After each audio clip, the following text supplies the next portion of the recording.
우리나라 탄어 스님에 대한 예언은 유명하다.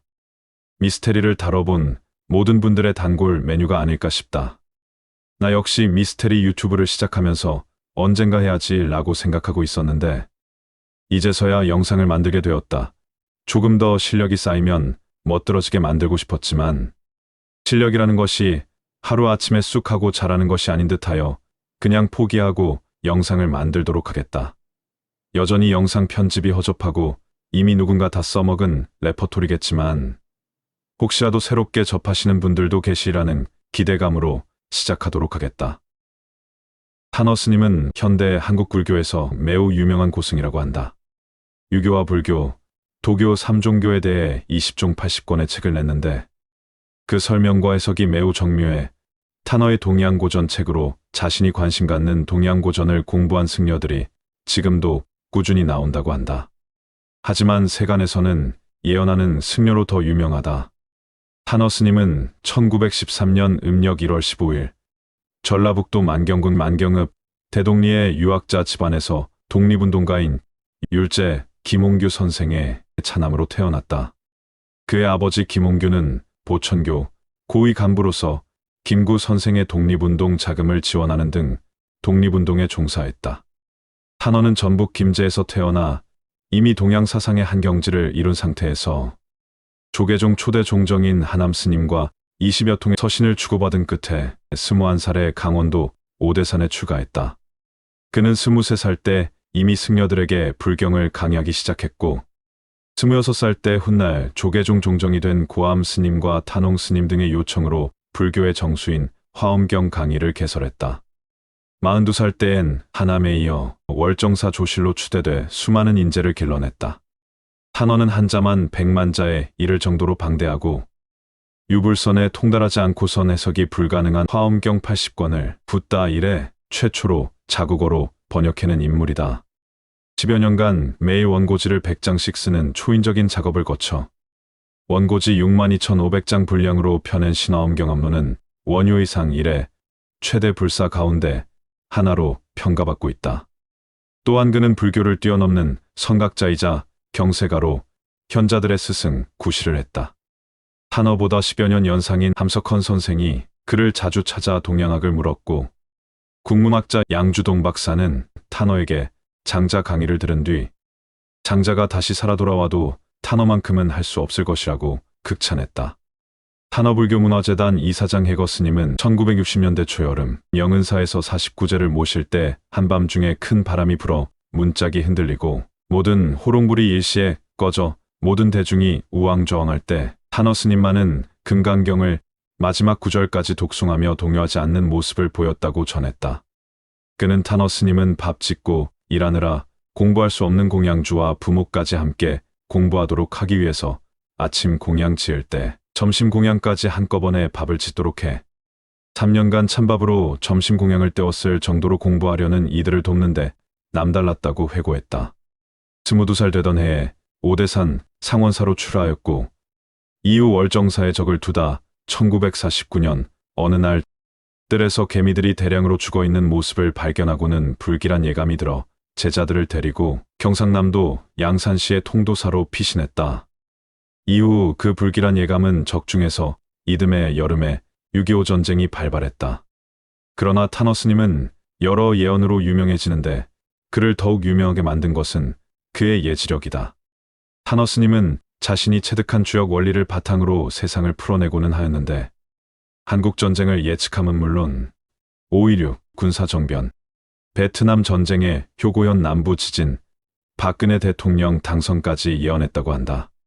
자신 또한 임종 10시간 전에 죽음을 예언하고 숨을 거두었다고 한다. 그러나 비적중한 내용도 많다.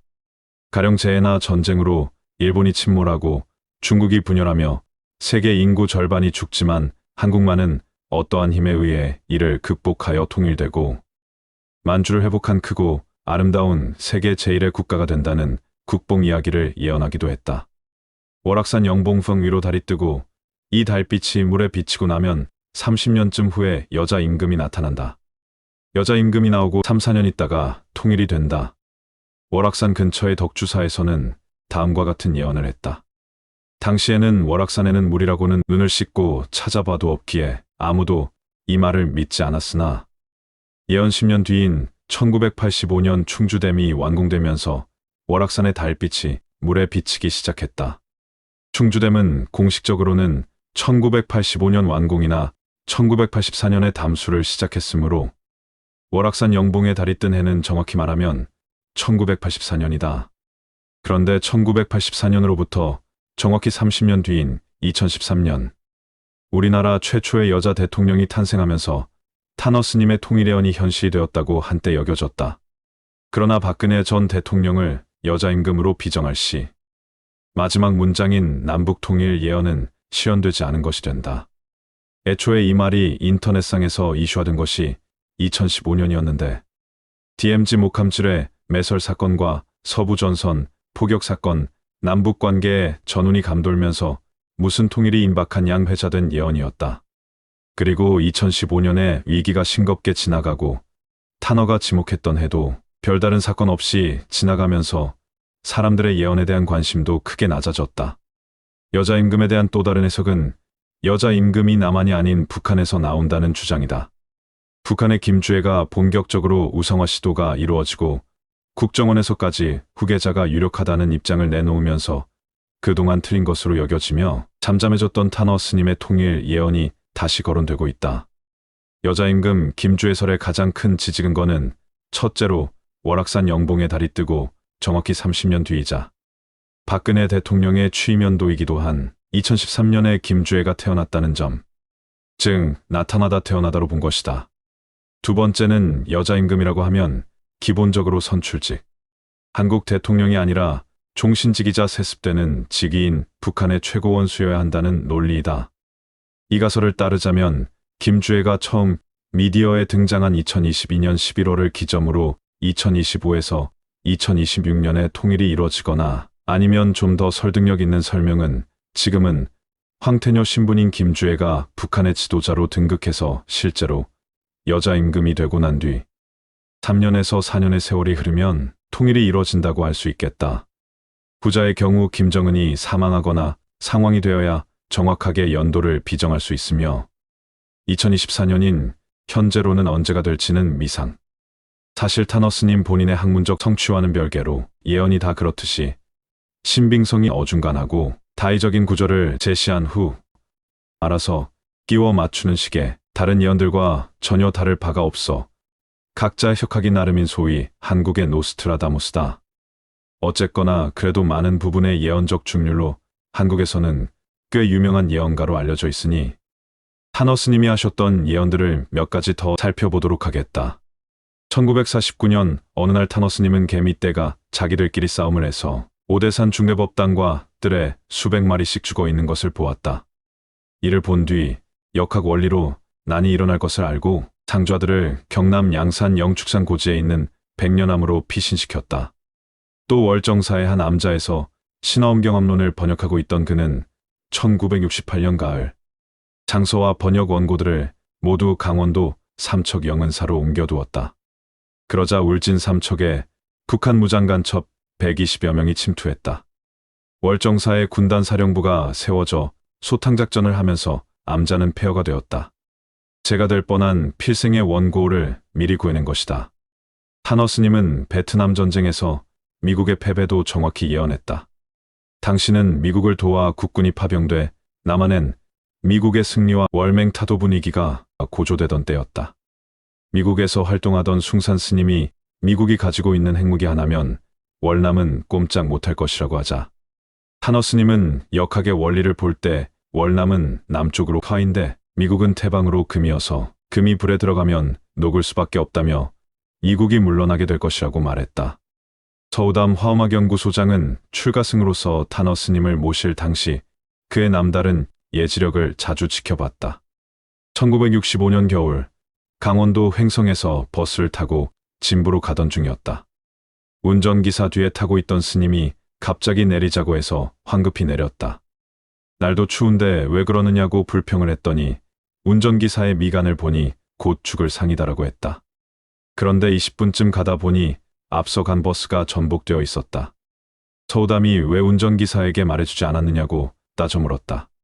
하지만 타너스님의 대답은 성이 운전 잘하고 있는 사람한테 당신 곧 죽을 것이니 운전하지 말고 한겨울 고갯길에서 차에서 내리라고 하면 미친놈이라고나 하지 내 말을 듣겠느냐는 것이었다.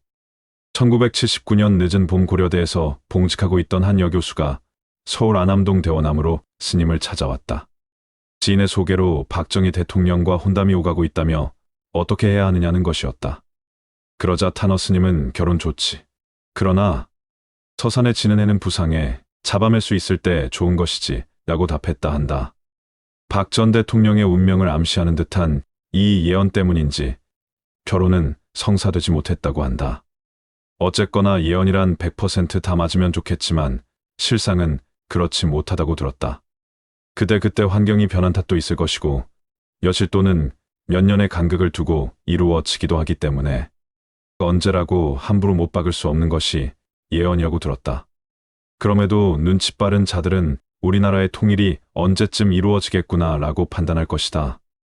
행여 그때의 통일이 안 된다 해도 조금 늦어질 뿐이라고 생각하면서 너무 크게 낙심하지는 말았으면 좋겠다. 이것으로 오늘의 영상을 마치겠다.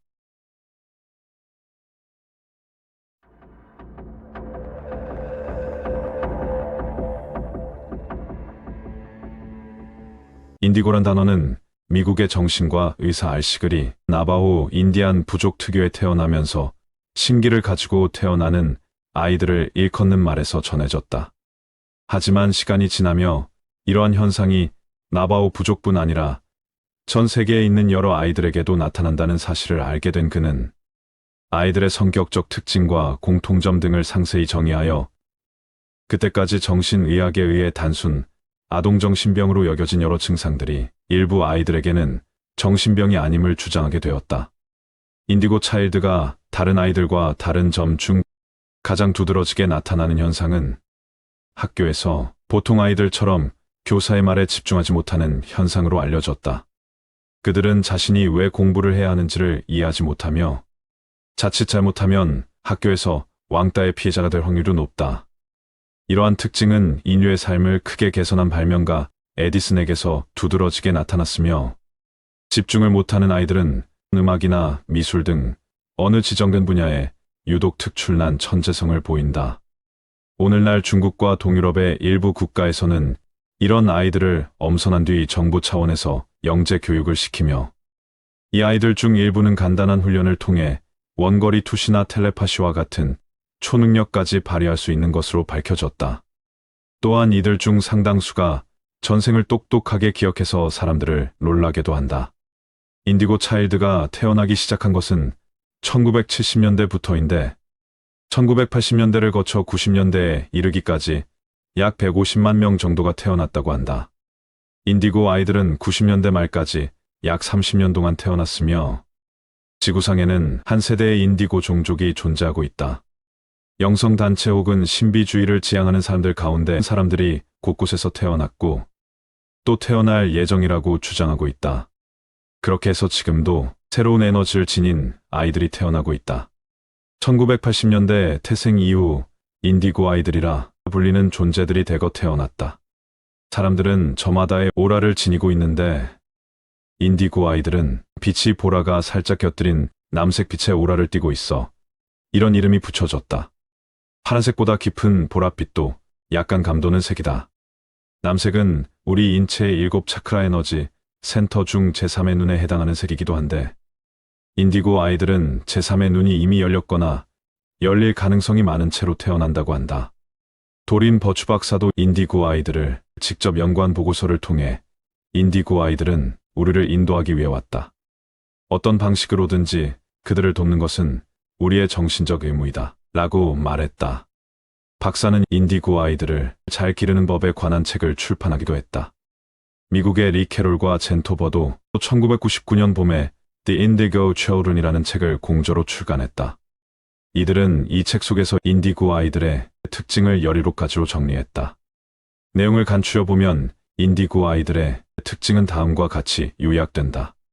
1. 제3의 눈의 발달 정도가 높다. 이 진동수가 높은 의식을 가지고 행동한다. 3. 나이가 어느 정도 차면 제4차크라가 활성화된다. 과거 여러 차례에 걸친 전생의 기억 혹은 다른 우주, 행성의 기억을 이야기한다. 5. 창조성이 높고 의지가 강하다. 그러나 실패하면 배움을 포기하기 쉽다. 6. 높은 감성을 가졌다. 7. 금방 질린다. 집중하는 시간이 짧은 것처럼 보인다. 8. 민주적인 방식이 아니면 거부감을 가진다. 9. 연민이 깊다. 집 자라난 후에 인디고 아이들의 전사적 기질은 대의와 헌신과 희생을 필요로 할 때 발현하게 된다. 11. 고감각적인 지각 능력은 그들이 살던 곳에서는 누구나 소통되는 일상 방식이었기에 그러한 기능의 특별성을 인지하지 않는다. 이처럼 11가지의 특이한 점을 가지고 태어난다고 한다. 인디고 아이에 이어 또 다른 에너지를 지닌 아이들이 태어나고 있는데 이들이 바로 크리스탈 아이들이다.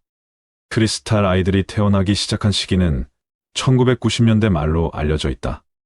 인디고 아이들이 기존의 권위에 정면으로 대항하는 투사의 에너지를 지녔다면 그 후에 태어난 크리스탈 아이들은 기질적으로 동정심이 넘치고 평화로운 성격을 지녔다고 한다.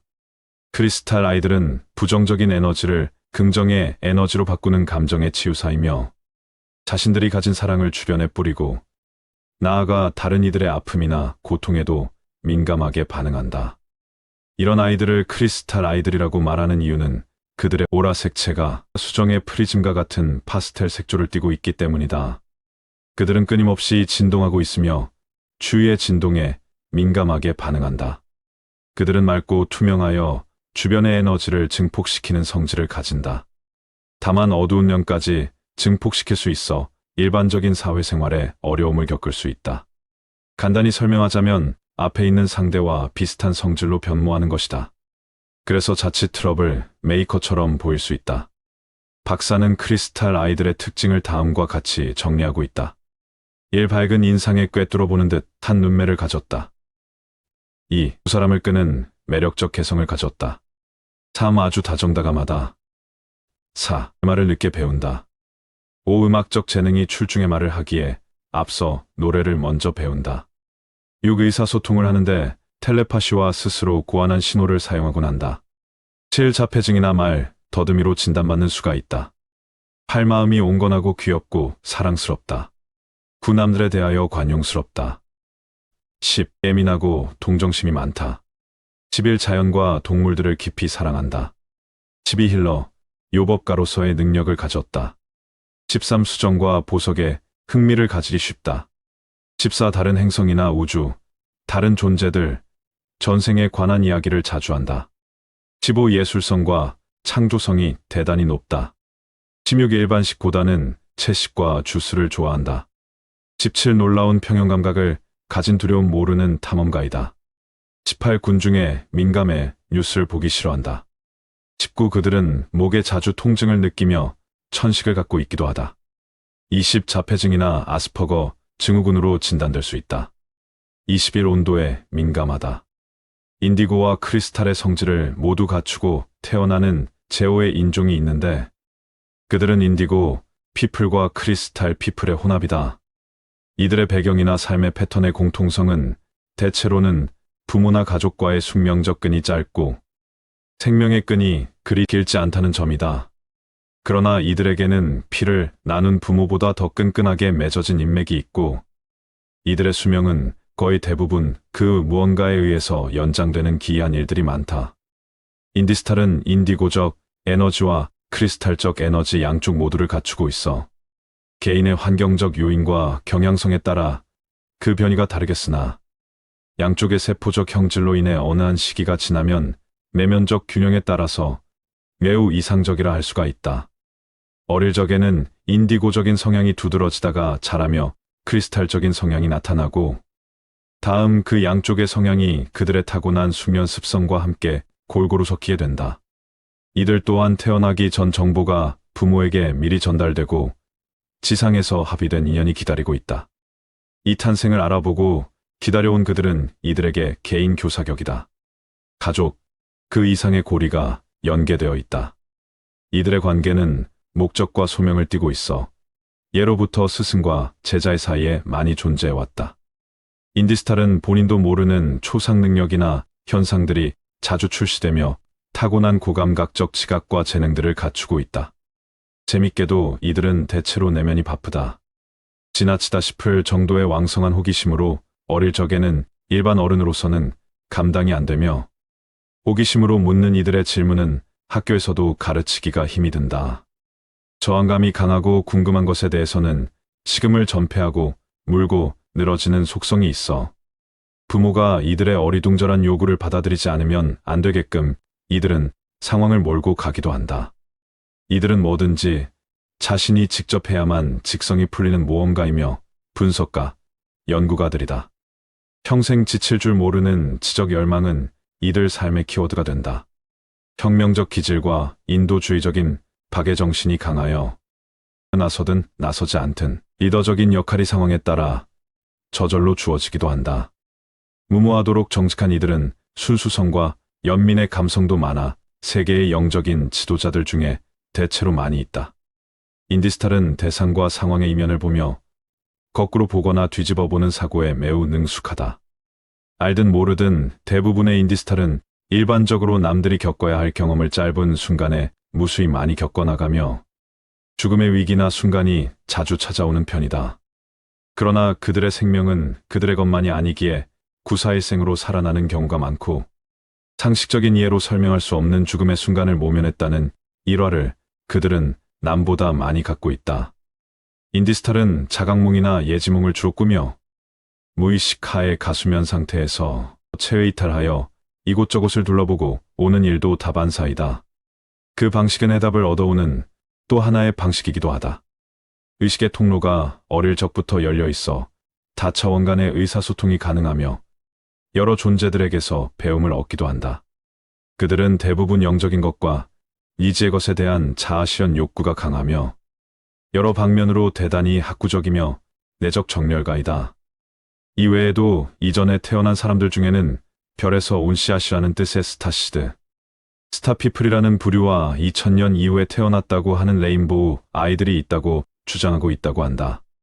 과연 인디고나 크리스탈 내지는 인디스탈과 같은 아이들이 존재하기는 하는 것일까? 하긴 가끔은 신동을 넘어 천부적인 재능의 아이들을 보면 그럴 수도 있겠다 싶기도 하다. 그러나 이것은 어디까지나 개인의 의견 차일 뿐이라고 학회에서는 인디고에 대하여 인정을 하지 않고 있다고 한다. 나 역시도 아무렴 진짜겠어 하면서도 세대들 간의 간극을 보면 그럴지도 모르겠다라는 무언의 수긍을 하게 되는 것은 어쩔 수 없다.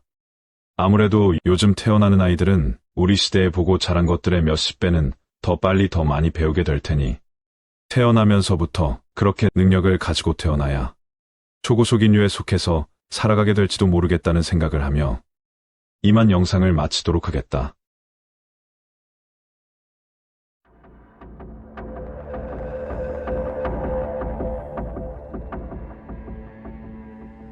오늘은 예언을 너무나 정확하게 했다는 이유로 마녀로 불리운 부루만 예언가 마더쉽톤에 대하여 소개하겠다. 영국의 예언가로서 노스트라다무스의 출생 이전에 활동했던 마더쉽톤은 훗날 최고의 예언가로 이름을 날리게 될 노스트라다무스의 출생까지도 예언했다고 하여 커다란 관심을 받게 되었다. 그와 더불어 미래에 일어날 일을 예언했는데 그 당시 너무나도 정확한 그의 예언을 두고 기독교 색채가 강했던 영국에서는 그녀가 말하는 모든 예언들은 신의 영역이라고 주장하며 그녀가 감히 신의 영역을 훔쳐보았다며 그것을 신성모독이라 하여 마녀라는 프레임을 씌워 그녀를 비난했다. 400년 전 무지와 자신들의 지위가 흔들릴 것을 두려워하던 종교인들에게 마녀라 낙인 찍히고 결국 그녀는 온 국민에게까지 비난을 받았다. 그랬던 그녀가 남겼다는 예언서가 현 시대에 와서 발견되었고 그 예언서가 발견되면서 세상은 발칵 뒤집혀졌다. 그 당시 마녀로 낙인 찍혀 그녀를 내몰았던 현재의 영국에서는 그녀의 예언서의 내용이 모두 들어맞자 그녀의 생가를 기념하는 관광지까지 조성하기에 이른다. 그렇게 그녀의 예언서는 전 세계로 퍼져나갔고 전 지구적으로 그녀에 대한 호기심은 날이 갈수록 증폭되었다. 그렇다면 이쯤에서 그녀가 비밀로 남긴 예언서를 20가지만 짚어보기로 하자.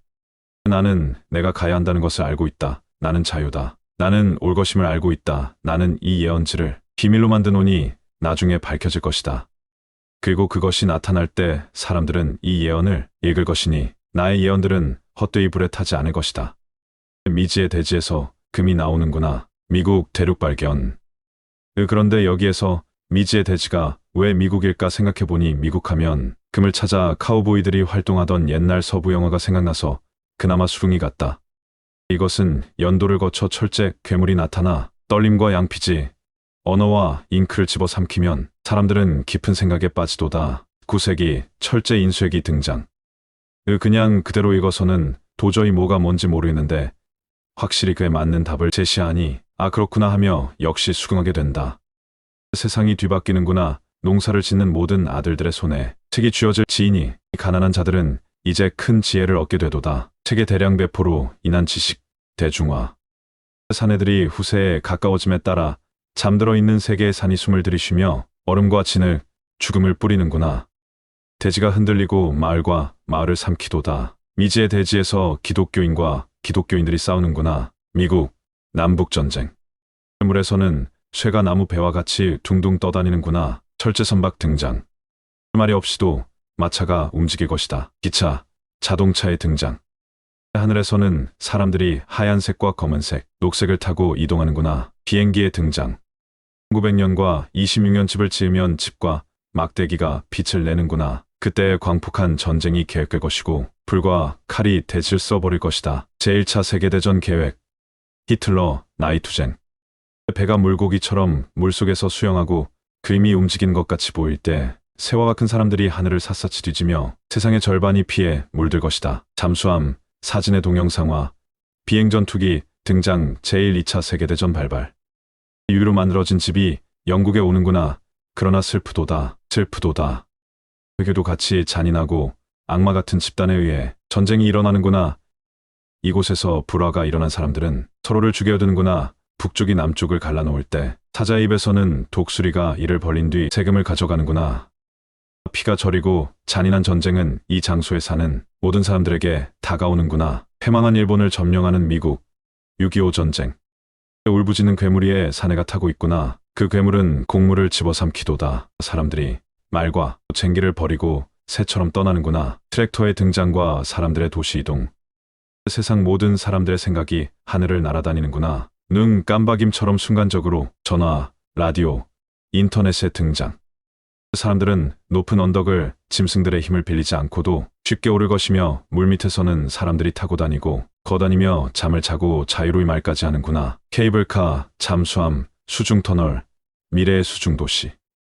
경이로운 먼 날 여자들은 사내와 같은 복장을 하고 바지를 입을 것이며 머리카락을 자르기까지 하는구나. 그들은 마녀가 빗자루를 타고 가는 것처럼 움직이는구나. 현대의 여성들의 옷차림과 자전거 뒤에 타서 옆으로 이동하는 모습. 모든 사람들이 읽을 수 있는 표지판이 생길 것이다. 사내들이 가장 악랄한 행동을 할 때에 그들은 더 고운 인생들을 파멸시키며 그들의 부인들에게 한 것 같이 하는구나.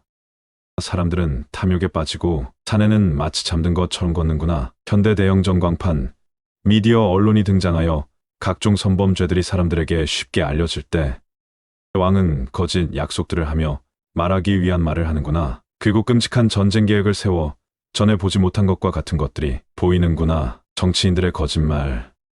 노란색의 사내는 막강한 힘을 얻는구나. 그들은 꿈으로부터. 그러나 이 막강한 폭군은 실패하나 그들의 행위에서 위험이 자라나는구나. 많은 사람들이 역병으로 죽어나갈 것이고 그것을 막을 수 없노니 중국 대국화, 중국과의 협력, 미래의 역병. 두려움과 공포로 사람들이 살아가니 산과 굴 속으로 도망가서 자연 속에 살아가라. 폭풍우가 맹위를 떨치며 바다가 포효하는구나. 언젠가 가브리엘이 바다와 해안에 서 있을 때 그때 그는 경이로운 나팔을 불것이며 오래된 세상은 죽고 새롭게 탄생할지니 불같은 용이 하늘을 가로지르는구나. 이 상황이 6번 일어나기 전에 이 대지는 죽을지니 이 예언의 6번째 선포자에 의해 인류 전체가 공포에 떨며 겁에 질릴 것이다. 용이 꼬리 핵미사일. 마지막 20번째는 무시무시한 핵전쟁으로 인해 지구가 멸망이기까지 가는 상황을 예언했다고 한다. 7일간의 낮과 밤 동안 사람들은 엄청난 상황을 목격하게 될 것이다. 바닷물이 사야보다 높게 솟구치고 해안가를 집어삼키기 위해 산들은 고함을 지르기 시작하고 대지가 흔들리기 시작한다. 헬은 맹렬히 돌진하여 대지를 집어삼키고 인류는 진흙탕에 빠져들게 되며 사람들은 혼란에 빠질 것이다. 세상이 시간이 되면 하늘의 별들이 말을 해준다. 세계 3차 대전. 이어서 그녀가 꿈에서 보았던 생생한 세계의 종말에 관하여 좀 더 심층적으로 소개하도록 하겠다. 이때는 별들의 움직임이 하나둘씩 이상해진다. 별들이 지상 서쪽으로 쏟아지고 별들이 쏟아지는 모습은 가히장관이었다. 별들이 쏟아지고 나서 동쪽의 물이 범람하게 된다. 동쪽의 많은 것들이 잠기게 된다. 언제인지는 모른다. 다만 별들이 춤을 출 뿐 그들은 이빨을 드러내고 싸울 것이며 그리고 죽일 것이다. 그리고 흉측한 두려움이 음식을 비밀의 언덕에 숨긴다. 그들은 거짓이며 약탈자와 도둑, 간첩들을 죽인다. 인간은 홍수의 공포로부터 빠져 죽는다. 그리고 겁탈할 것이며 거짓에 피해 빠진다. 인류의 손에는 피가 흐를 것이니 쓰라린 대지로구나. 용의 꼬리가 없어졌을 때 인류는 방금 전에 일어난 일을 상기하지 않고 웃는구나. 그리고 그 전에 살던 삶을 계속 살려고 하지만 이미 늦었구나. 인류는 그와 같은 운명을 맞이하는 게 이치일지니 그의 가면 속 미소, 그의 그릇된 위엄은 신들의 분노를 일으키니 그들은 용을 다시 보내고 하늘의 빛을 비추면 그의 꼬리는 갈라질 것이다. 대지가 찢기고 왕과 지배자, 노예들은 달아날 것이다. 그러나 그들은 천천히 물의 지점을 따라 이동하나 사람들은 바다가 산과 해안으로 떠오르기 전에 갈증으로 죽을 것이다. 그리고 대지가 갈라지고 새롭게 변화한다. 그대들은 이 예언이 이상하다고 생각하는가? 그러나 그것은 실현될 것이다. 나의 예언이 신성모독이라 생각하는가? 너무나 정확했던 예언을 한다는 이유로 마녀로 내몰렸다는 마더쉽톤. 지금 시대에 태어났더라면 세계적인 명성과 더불어 부귀영화까지도 누릴 수 있었을지도 모를 테지만 시대가 시대인지라 안타까울 뿐이다. 오늘은 이렇게 안타까운 마녀 마더쉽톤에 대하여 영상을 소개하였다. 부족함에도 끝까지 시청해 주셔서 감사드린다.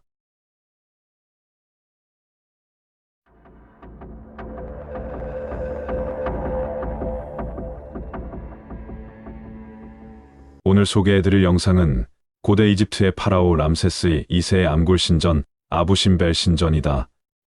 유네스코 세계유산에 등재되어 있는 이 신전에 대하여 지금부터 시작하겠다. 이집트 아스완의 남쪽 280km 지점에 있는 고대 이집트의 파라오 람세스 2세가 건설한 신전이다. 룩소르에 있는 카르나크 신전, 그리고 룩소르 신전과 함께 람세스 2세의 왕성한 과시욕을 상징하는 건축물로 유명하다. 모래에 파묻혀 오랫동안 사람들에게 알려지지 않았다가 1813년 스위스 출신의 탐험가 요한 루트비 부르크하르트가 발견하였다. 그러나 그는 신전의 입구를 찾지 못해 직접 발굴하지 못했기 때문에 지인이었던 이탈리아의 탐험가 조반니 바티스타 벨초니에게 알렸고 1817년 벨초니가 발굴한 다음에야 그 모습을 드러냈다. 신전이 위치한 아부신벨은 수단 공화국과의 국경지대에 있는 마을로 이집트 최남단에 있다. 이곳의 지명 아부신벨은 부르크하르트가 이곳에 왔을 때 안내단을 이끌었던 이집트인 소년의 이름 아부신벨에서 따왔다고 한다. 참고로 지금이야 아부신벨이라는 이름으로 불리지만 옛날에는 당연히 그 명칭으로 부르지 않았다. 1979년 누비아 유적 아부신벨에서 필레까지라는 명칭으로 유네스코 세계유산에 등재되었다. 1978년에 발행되어 현재에도 통용되는 이집트 1파운드 지폐에 아부신벨 대신전이 인쇄되어 있다. 이집트 신왕국의 파라오였던 람세스 2세는 고대 이집트 역사상 가장 강력한 군주이자 수많은 건축물들을 남긴 군주였다. 당시 파라오들이 자신의 권력을 과시하고 후대의 이름을 남기는 방법은 바로 자신의 이름을 새긴 건축물들을 짓는 것이었다. 본인을 가장 위대한 파라오라 여겼던 람세스 2세는 그 자부심에 걸맞게 셀 수 없을 정도로 많은 신전과 궁전들을 지었고 그 중 하나가 바로 아부신벨 신전이었다. 특히 당시 람세스 2세는 이집트 남부의 누비아 지방에 여러 신전들을 지어댔다. 당시 누비아는 아직 완전히 이집트에 동화되지 못한 지역이었고 누비아인들을 가장 빠르게 동화시키기 위한 최고의 방법은 거대한 건설 프로젝트들을 통해 이집트의 국력과 경제력을 보여주는 것이었기 때문이었다. 람세스 2세는 나일 강의 제2폭포 인근의 암벽을 통째로 파내어 장대한 암벽 신전을 깎아 아부신벨 신전을 축조했다. 신전은 람세스 2세 본인에게 바쳐진 대신전, 그리고 그의 아내이자 왕비인 네페르타리에게 바쳐진 소신전으로 이루어져 있었다. 공사는 기원전 1264년 즈음에 시작해 기원전 1244년 즈음에 끝났다. 약 20년에 걸쳐 엄청난 대공사를 한 셈이다.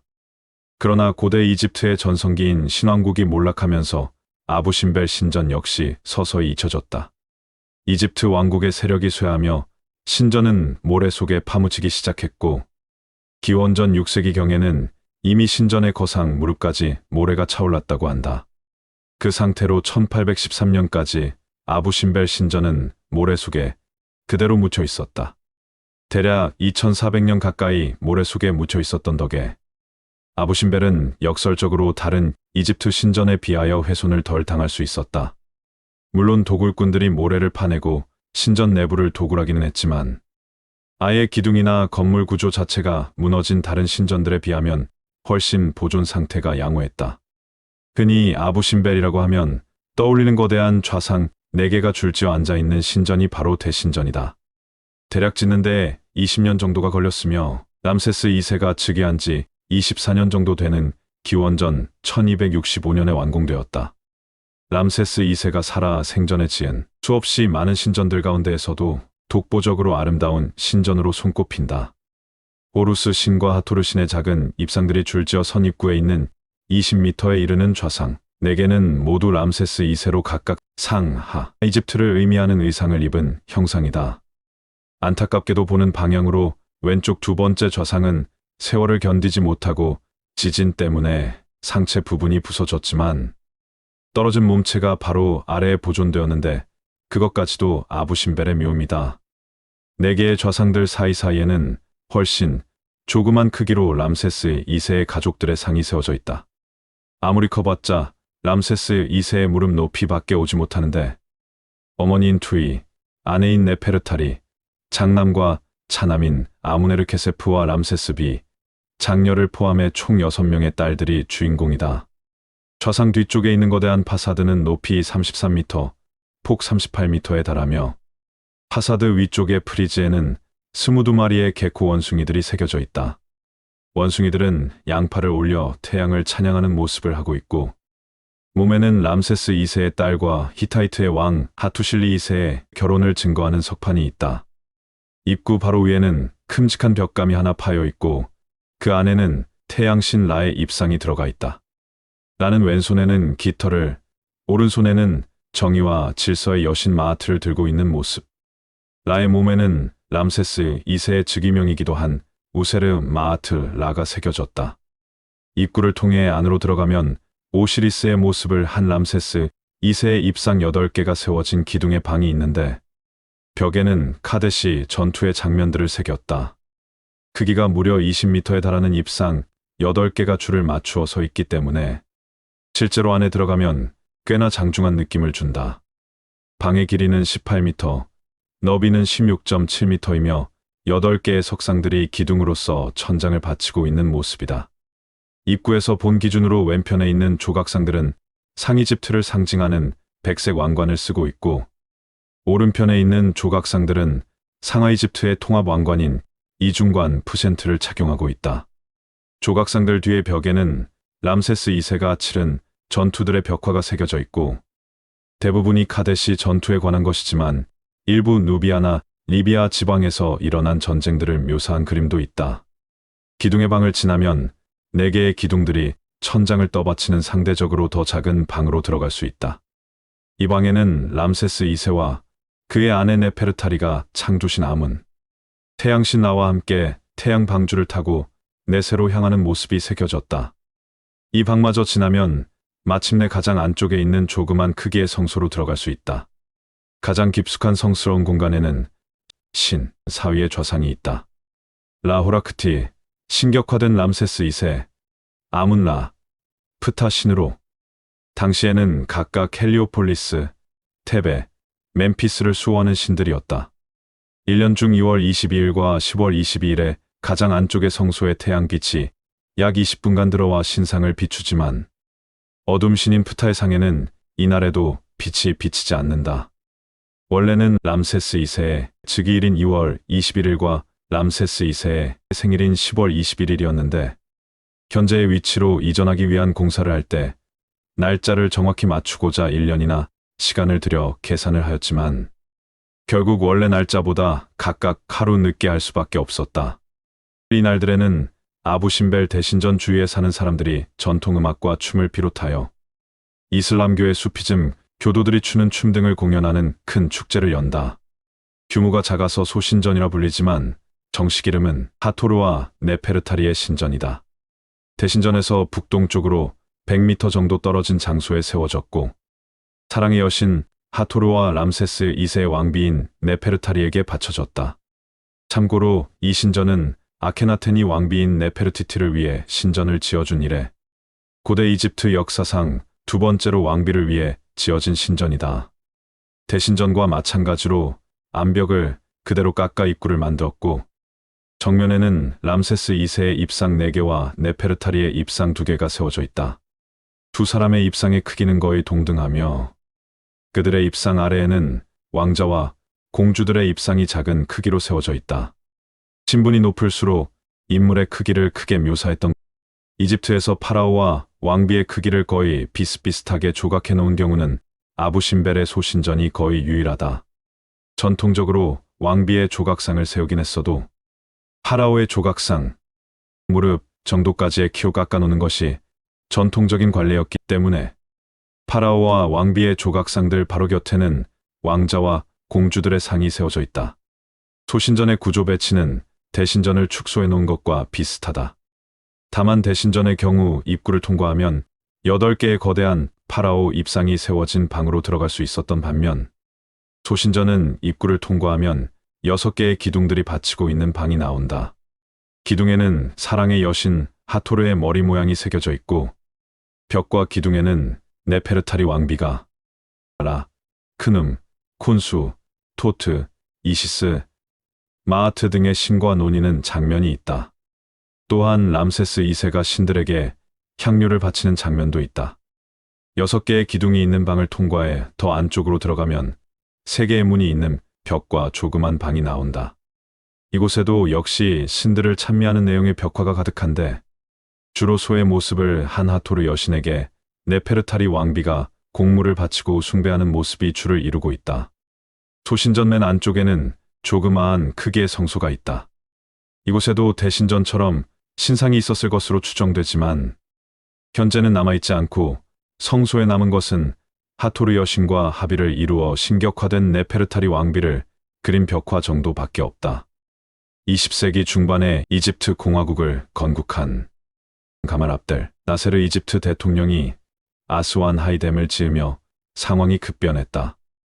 이집트 정부가 나일 강 상류에 거대한 댐을 짓자 점차 물이 차오르면서 나일 강변에 위치하던 아부신벨 신전이 침수의 위기에 놓이게 된 것이다.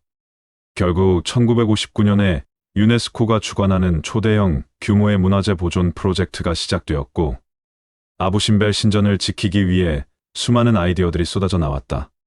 당시 전문가들은 아부신벨 주위에 소규모 방파제를 지어 아예 통째로 격리하거나 거대한 돔을 지어 수중에서 보존하는 방안 등 여러 대책들을 제시했으나 예산상의 문제로 결국 암벽을 포함한 신전 전체를 뜯어 다른 곳으로 옮겨버리는 안이 채택되었다. 1964년에 아부신벨 신전을 해체하는 작업이 시작되었고 당시 기준으로 4,200만 달러, 2017년 기준으로는 3억 달러, 한화로는 3,600억 원이라는 엄청난 예산을 쏟아부으면서 아부신벨 신전을 뜯어 위쪽의 고지대로 옮기는 작업에 착수했다. 고고학자들은 신전을 포함한 암벽 전체를 평균 20톤에 달하는 거대한 돌덩어리들로 조각조각 잘라냈다. 이렇게 신전을 해체한 후에는 강에서 200m 정도 더 떨어지고 고도상으로는 65m 정도 더 높은 고지대에서 다시 신전을 조립했다. 물론 모든 유적들을 모조리 해체해 옮기지는 못했기에 일부 유적은 나일 강 속에 수몰되었지만 아부신벨 신전을 포함한 핵심 유적들은 모두 안전히 이동했다고 한다. 아부신벨을 자세히 보면 공사 당시 신전을 분할한 흔적을 발견할 수 있다. 1967년 신전을 언덕 지형으로 이전하면서 신전이 매몰되는 것을 막기 위해서 언덕과 언덕, 내부 사이에 대형 돔을 설치하였다. 신전 오른쪽에 돔 내부에 들어갈 수 있는 입구가 있다. 이곳으로 들어가면 신전이 콘크리트 돔에 의해 지탱되고 있는 모습을 볼 수 있다. 3000년의 시대를 사이에 두고 세워진 고대와 현대의 건축 양식이 공존하고 있는 기묘한 모습이다. 실제로 방문해 보면 아스완댐으로 생겨난 나세르호 위쪽 언덕 평평한 곳에 재조립해 놓았기 때문에 격곡 사이의 웅장한 모습을 기대하고 갔다간 예상과 다른 모습에 살짝 당황할 수도 있다. 워낙 좌상 크기가 커서 압도되긴 하지만 이를테면 해체 후 관광을 위해 재조립해 놓은 무령 왕릉이나 천마총이 엄청나게 사이즈를 키운 느낌이다. 아스완하이 댐을 건설할 당시 초기에는 미국이 자금 지원을 하였지만 나세르가 아랍 사회주의를 주장하자 미국이 자금 지원을 중단하였다. 하지만 이집트와의 관계 개선을 위하여 아부신벨 대신전을 이전할 당시 미국이 특히 많은 지원을 하였고 이집트 정부는 감사의 표시로 아스완하이 댐 건설로 수몰될 위기에 있었던 덴두르 신전을 미국에 기증하였다. 미국은 이 신전을 분할하여 뉴욕 메트로폴리탄 미술관 내부로 이전하여 다시 조립하여 전시 중이다. 인간의 능력은 참으로 놀라울 뿐이다. 사진으로만 봐도 압도될 만큼 웅장해 보이는데 실제 그곳을 방문한다면 그 중압감에 눈이 튀어나오고 턱이 빠지지 않을까 싶다. 20년 동안 그 웅장한 아부신벨 신전을 짓는 동안 강제노역이나 고문으로 수많은 영혼들이 죽음으로 내몰리지는 않았을까 하는 안타까움도 살짝 표현해보며 이만 영상을 마치도록 하겠다.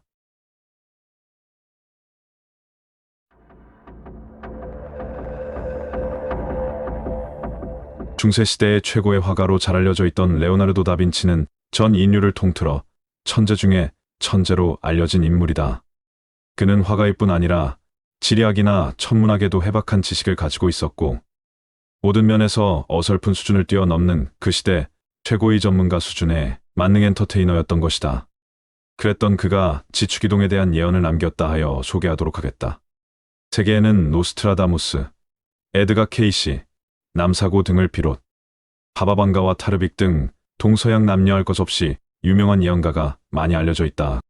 그러나 중세시대 최고의 화가로 많이 알려져 있던 다빈치도 예언을 남겼다는 사실을 아는 분들은 극히 극소수에 불과하다. 중세 유럽의 천재 다빈치가 남긴 미래 예언에는 지구의 멸망과 새로운 문명의 탄생에 관한 내용이 있다고 한다. 여기에는 지구 지축의 극이동이 원인으로 지목되어 그 지축 이동이란 무엇인가도 함께 이해해보는 것이 좋겠다. 레오나르도 다빈치는 르네상스 시대의 이탈리아 화가이며 1452년에 태어났다. 르네상스의 3대 화가로 미켈란젤로, 라파엘로, 그리고 레오나르도 다빈치가 꼽히지만 레오나르도 다빈치는 누구인가라는 질문에 답하려면 그저 그림 잘 그렸던 중세시대의 화가 이 한 가지만으로는 그를 설명하기에는 많이 부족하다. 레오나르도 다빈치는 화가이며 조각가이고 해부학자면서 식물학자였다. 또한 천문학, 지리학, 기술 등에 대한 과학자이며 발명가이고 건축과 음악, 심지어 요리 분야에서도 활동했으며 동시에 사상가이면서 예언에도 능통했다고 한다.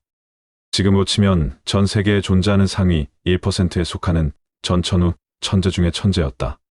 본명은 레오나르도 디 세르피에로이며 다빈치의 뜻은 빈치 마을이라는 의미를 가지고 있다. 그러니까 레오나르도 다빈치란 빈치 출신의 레오나르도라는 뜻이다. 워낙 천재로 유명하다 보니 비밀결사 조직인 프리메이슨의 그랜드 마스터라는 음모론도 있고 일명 다빈치 코드라고 해서 레오나르도 다빈치의 그림을 비롯 학서지나 연습했던 메모지 등 전반부로 그가 했던 곳곳에 숨겨둔 예언으로도 세간의 주목을 받게 된다. 댄 브라운의 다빈치 코드에서도 수많은 비밀 코드들이 발견되었는데 그 중에서도 레오나르도 다빈치가 그린 최후의 만찬에 숨겨져 있다고 했다. 지구 종말의 미래 예언도 역시 최후의 만찬에서 나온다. 미국의 바티칸 학자 갈리치아에 의해 미래 예언 코드가 있다는 주장이 나온 것이다.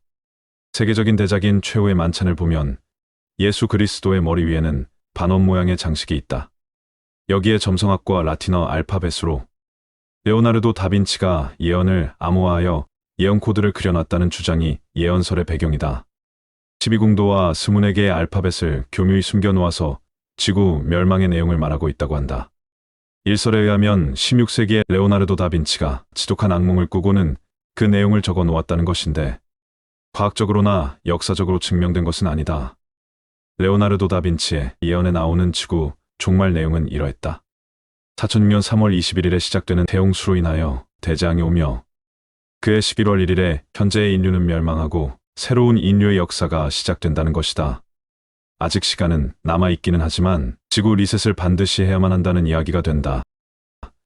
또 다른 연구가에 의하면 성경에 나오는 노아의 홍수처럼 지구상의 생물들이 대부분 멸종한 후 살아남은 몇몇의 인간들이 다시 처음부터 역사를 시작한다는 주장도 있다.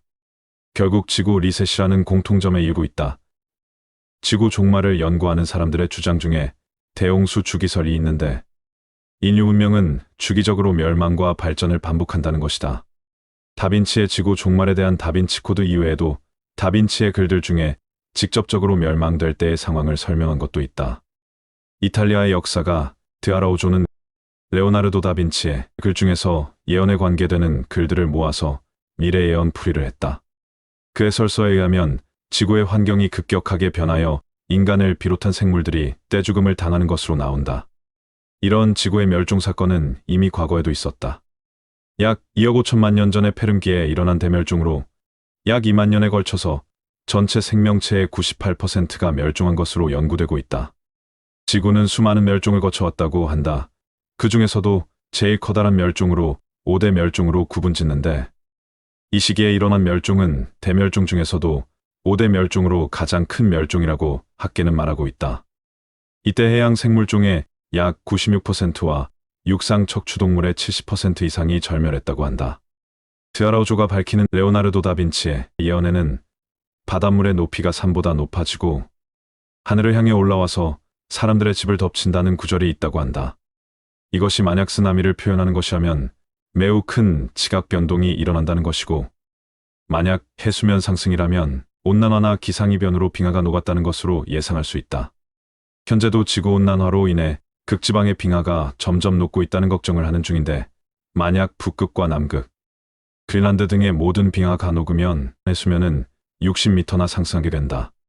그렇다면 서울, 도쿄, 베이징 등이 모두 물에 잠기게 된다. 레오나르도 다빈치의 미래 예언 중 다른 구절에는 땅이 뒤집히고 반구가 반대 방향이 될 것이라고 해석되는 구절도 있다고 한다. 여기서 주목할 것은 반구가 반대 방향이 된다는 것이다. 그 다음 구절에는 지축의 대이동으로 격변한다고 한데 이 표현은 아프리카의 하늘이 유럽의 하늘이 되고 유럽의 하늘이 아프리카에 있게 된다는 무시무시한 구절로 설명을 더하고 있다.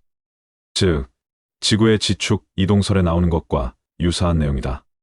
과학적으로 증명된 것은 아니지만 문명 반복설을 주장하는 사람들은 지축의 이동도 주기적으로 일어나는 반복 현상이라고 설명하고 있다. 예언의 해석 구분을 조금 더 살펴보면 모든 환경이 거대한 변혁을 한다고 한다. 지구의 중앙으로 이동했다가 하늘로 이동하고 남쪽 부분이 추운 북쪽으로 이동하며 동쪽이 서쪽으로 바뀔 것이라고 되어 있다는 것이다.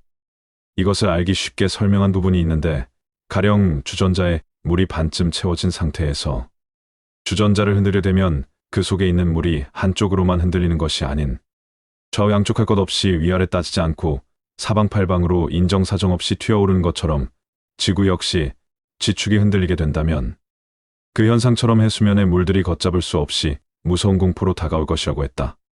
레오나르도 다빈치 예언이 정말로 드아라우조의 해석대로라면 끔찍한 대멸종의 시대가 올 수도 있다. 과학적인 증명은 아직 없지만 에드가 케이시, 남사고, 루즈 몽고메리 등 유명한 예언가들도 극이동에 대해 경고를 했었기 때문에 레오나르도 다빈치 예언이 더욱 섬뜩하게 다가온다. 지구 지축 이동설이란 레오나르도 다빈치 예언과 다른 예언자들의 예언은 지구 지축이 이동한다는 점에서 극이동설이란 무엇인지 궁금하게 한다. 20세기 초부터 널리 알려진 극이동설은 찰스 앱굿 등의 학자들의 연구에서도 나타난다. 열대 동식물의 흔적이 극지방인 그린란드에서 발견된다거나 빙하의 흔적이 인도, 아프리카 등에서 발견된다면 이것은 오래전 과거에 지구의 축이 이동했다는 것을 짐작하게 한다. 이것은 고기화학이나 고지구자기학 등에서 나온 학설인데 지구 탄생 이후 적어도 200회 이상 극이동이 있었던 것으로 보고 있다. 지구는 회전을 하기 때문에 낮과 밤이 생긴다. 그 중심을 자전축이라고 하는데 현재 지구는 23.5도만큼 기울어져서 회전하고 있다. 그리고 이 축의 북쪽 끝과 남쪽 끝에 북극과 남극이 있는데 극이동설이란 이 극점이 이동한다는 것이다. 어떤 사람들은 7만 5천 년마다 0도로 바로 섰다가 23.5도로 바뀌는 주기적 변화를 한다고 하고 어떤 사람들은 이 시기에 지구 자기장의 변화도 일어난다고 한다. 초자연주의자들과 종교단체에서도 극이동설은 관심의 대상이 되고 있으며 과학적으로도 극이동이 관찰되고 자료가 수집되고 있다. 하지만 아직까지는 증명된 것이 아니라 조사 중에 있는 이론일 뿐이다. 레오나르도 다빈치의 예언보다 확실하게 극이동을 예언한 사람은 에드가 케이시와 루즈 몽고메리다. 이들의 주장처럼 실제로 극이동이 일어난다면 정말로 재앙 수준의 일이 일어날 것이다. 레오나르도 다빈치가 아프리카의 하늘과 유럽의 하늘이 바뀐다고 한 표현은 남극과 북극이 바뀌는 수준이니 엄청난 변화가 아닐 수 없다. N극과 S극이 바뀌는 동안 지각 변동과 천재지변이 계속될 것이다. 빙하가 다 녹거나 동물들이 멸종하고 화산 폭발과 지진이 증가하며 자기장의 변화로 극한 환경 변화가 생길 것은 불을 보듯 뻔한 상황이다. 에드가 케이시는 극이동이 일어날 때 일본과 캘리포니아가 침몰하며 대양의 한복판에 새로운 대륙이 융기할 것이라고 했다. 레오나르도 다빈치의 예언 중 바다가 하늘로 향했다가 사람들을 덮친다는 내용이 이것을 의미하는 것으로 해석되고 있다. 지축 변화와 극이동에 의해 지진과 쓰나미가 생물을 죽음으로 몰아넣을 것이라고 한다. 지구 종말에 즈음하여 인류는 70분의 1 정도만 살아남을 수 있다고 한다. 아직 과학적으로 확실시된 것은 아무것도 없지만 공포를 주는 지구 종말 시나리오인 것만은 틀림없다. 원래 예언이란 것은 지나봐야 맞는지 틀리는지를 알 수 있으니 말이다. 이와 같은 맥락에서 이태리의 역사가이며 예언 연구가인 파비왈 드 아라우조가 최근 선택된 예언들과 예언가들이란 저서에서 레오나르도 다빈치의 지구 멸망에 관한 예언을 정리하여 소개했다. 19세기 말 다빈치의 원고에서 발견돼 프랑스와 영국에서 그리고 이태리아 포리스미 노벨레 에프로페지에 처음 발표된 소량의 예언록 구절들을 파비오가 영어로 풀이했다. 예언 내용은 미래에 발생할 지축 변화에 따른 지구 멸망에 관한 것들로 파비오는 다빈치가 언급한 미래에 일어날 자연의 대재앙이 오늘날 문제되고 있는 지구온난화 현상과 관련 있는 종말 예언이라고 주장했다. 그렇다면 다빈치의 지축이동으로 인한 종말 예언을 정리하면 바닷물이 산꼭대기보다 더 높이 올라와 하늘을 향할 것이며 바닷물이 사람들 집을 덮칠 것이다. 그때 사람들은 땅이 뒤집어지고 지구의 반구가 반대 방향에 있는 것을 보게 되며 그곳에는 무척 사나운 동물들이 있을 것이다. 아프리카의 하늘이 바뀔 것이다. 아프리카의 하늘이 유럽에 있을 것이고 유럽의 하늘이 아프리카에 있게 될 것이다. 해당 지역들은 지축의 대이동으로 격변할 것이다. 모든 환경이 거대한 변혁으로 인해 혼란스러울 것이다.